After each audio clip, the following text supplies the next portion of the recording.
يا مساء الفل، يا مساء الورد، يا مساء الياسمين. كل سنة وانتم طيبين ورمضان كريم وكل أم بخير وصحة وسعادة بمناسبة عيد الأم.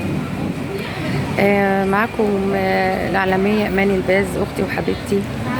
وعندي شوية أسئلة صريحة كده، يعني بنعتبر ده حوار صريح. عايزة أخد رأيها في الحال اللي احنا وصلنا له. عقوق الوالدين، ايه اللي وصلنا لكده؟ احنا ما كناش كده ابدا. يعني الواحد يعني دايما بقول لنفسي الاول مساء الخير على كل ام، كل سنه طيبين وبالحب دايما متجمعين كل ام وكل اب. ربنا يخليكم ويبارك فيكم، وكل امهات الصغيره ربنا يبارك فيهم، وعيد سعيد عيد الام. انا لما باجي افكر في اللي بيحصل حوالينا، كميه الخداع، كميه الكذب، تبقي انت بتكلمي حد مصدقاه وخلاص كل حاجه وفجاه كل ده يطلع كذب. بقى في كذابين كتير في حياتنا، بقى في منافقين كتير في حياتنا. حتى انا دايما بقول للقريبين مني، طب انا ليه ما اتغيرتش؟ انا زي ما انا. وان جيتي تسالي اللي بيكذب ده بتقولوا له انت بتكذب ليه؟ يقول لك كذب ابيض. مفيش حاجه اسمها كذب ابيض. مفيش كلام ده، مفيش كلام ده. الكذب كذب. لو كذب مثلا مفاجاه بيهزر في حاجه، انما تبقى انت بتتكلمي في موضوع مهم جدا ومصدقه وعامله. زمان كان ليا حد كده بثق فيه جدا، وادت لها الفلوس اللي معايا، وان احنا عشان اجدد الزياره، وفي ثقه جامده جدا جدا. الثقه وين الثقه؟ ليه ده؟ انا بحس ان انا اللي غلط، ولا انا في زمن غلط؟ عشان كده تعبانه مش مرتاحه. يعني انت يمكن بتحسي يا نونا، انت كمان زيي، احنا توأم الروح في الحكايه دي. اكيد طبعا، عشان احنا حساسين زياده عن اللازم قوي. عشان شاعره فنانه قلبك رهيف، اللي في قلبك على لسانك صريحه، ما بتحبيش اللوع، ما بتحبيش المتوش. ما هو عشان كده احنا بنصطدم بالواقع، عشان قلبنا نضيف بنصطدم بالواقع. ايوه، اللي احنا فيه ده مش بتاعنا. الواقع اللي احنا عايشين فيه ده مش بتاعنا، مش عارفين نتأقلم فيه. احنا مش مثاليين، بس احنا ولا ندعي المثاليه ولا نبص للمثاليه في شيء، بس احنا ناس متربيين صح، فعايزين كل حاجه في حياتنا صح. طب انا اعمل ايه في نفسي؟ انا المشكله فيا ولا في اللي حواليا؟ انا اي حاجه بصدقها، اي حاجه باخدها على قلبي قوي. حتى ما بتجيلي مشكله من المتابعين بتبقى مشكلتي انا، وببقى حساها انا، وممكن تطلع في الاخر فيك. يعني ممكن ما تطلع اي كلام، اي رغي في اي حاجه، وما تطلعش حقيقه مثلا.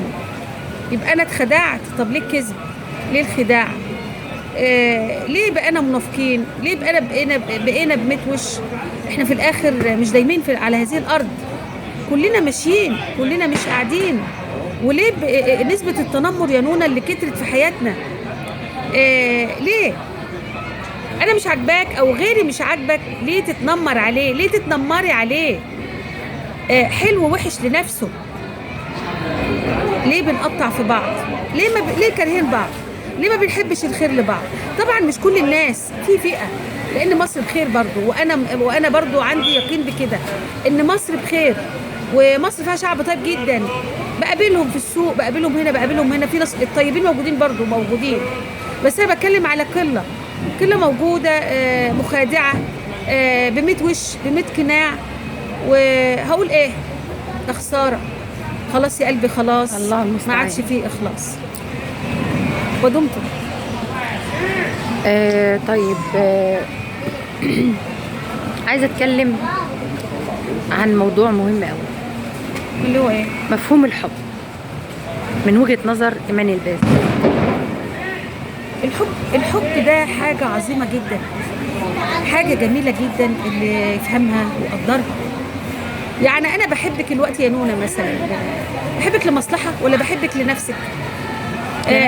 لنفسك. هو ده الحب الحقيقي. يعني أنت قلت لي مش عارف إيه، خلاص أخلع منك بقى، خلاص ده ما يبقاش حب. الحب اللي رب العالمين لما بيخلق جوانا ألماظ، قلب أبيض، قلب نظيف، قلب بيحب كل حاجة، قلب نقي. كل كتاباتي هتلاقيني بقول، معظم كتاباتي بقولها كده، بنادي بالحب في كل شيء. احنا من غير حب ما نعرفش نعيش، هنبقى زي الآلات، زي الحيوانات. احنا إنسان. حتى من وانا في الإمارات بقول أنا حاسة إن احنا بقينا آلات. وين القلب؟ وين الإحساس؟ وين الحب؟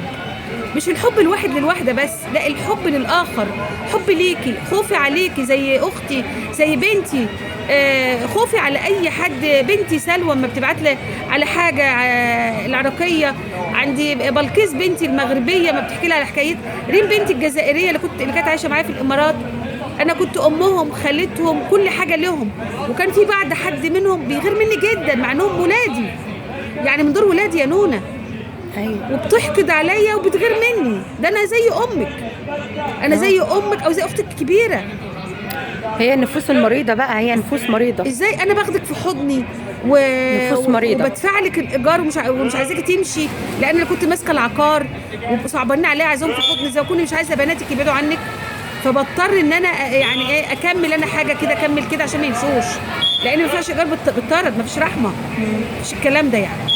فانا غلط، انا حاسه ان انا غلط ولا لا انت مش غلط، انت مش غلط، بس مش في نفوس مريضه، في نفوس مش مريضه. اتغير. انت بالفطره، انت جواكي نظيف، جواكي طيب، انا جواكي اصل بنيتي كويس. زياده عن اللازم، وبعدين انا بقول طيبتي اذتني، طيبتي ده طبيعي، اذتني جدا يا نونه والله العظيم، طبيعي. وانا حتى لسه كاتباها امبارح ولا اول، بقول انا بس أنا بتاسف لازم لقلبي، نتغير ولازم نتعلم ولازم انا بتاسف لقلبي، نعيش الواقع، وبتاسف لنفسي على اللي عملته في نفسي. انا عملت في نفسي غلط كتير، بالظبط بالظبط، ان انا بصدق، ان انا بجري ورا اوهام، وانت ذات نفسك برضه نصحتيني كتير، قلت لي يا ايمان كذب، يا ايمان ما تصدقيش حد. ايوه. بقيت اقول لك لا ده معقول، انا معقول ازاي؟ ده خلاص بقى معقول ومعقول. انت مفكره الناس كلها بتتعاملي عشان تطيبها، مفكره الناس كلها زيك، لكن احنا كطيبين كناس نظيفه من جوانا بنفكر ان طب انا احنا ان الناس كلها زينا. عايزاكي تقولي لي على روشته يعني احصن نفسي بيها ازاي، لان انا صعب جدا، احسني الظن بأذي بالناس نفسي. الى ان يثبت العكس. ما هو ده اللي بعمله. احسني الظن بالناس الى ان يثبت العكس، ده مبدا انا ماشيه بيه، بس حرصي، ايوه يعني حرص ولا تخون زي ما بيقولوا. ايوه. ما تصدقيش اي كلام يتقال لك، ما تصدقيش حد، وبعدين انا برجع اقول للناس ما تديش ثقتك واهتمامك لحد. احنا عايشين في الدنيا ضيوف يا جماعه، ليه قاسيين على بعض؟ ليه بنقطع في بعض؟ ليه بنتكلم على بعض؟ ليه البنت ما تبقاش تحت رجل امها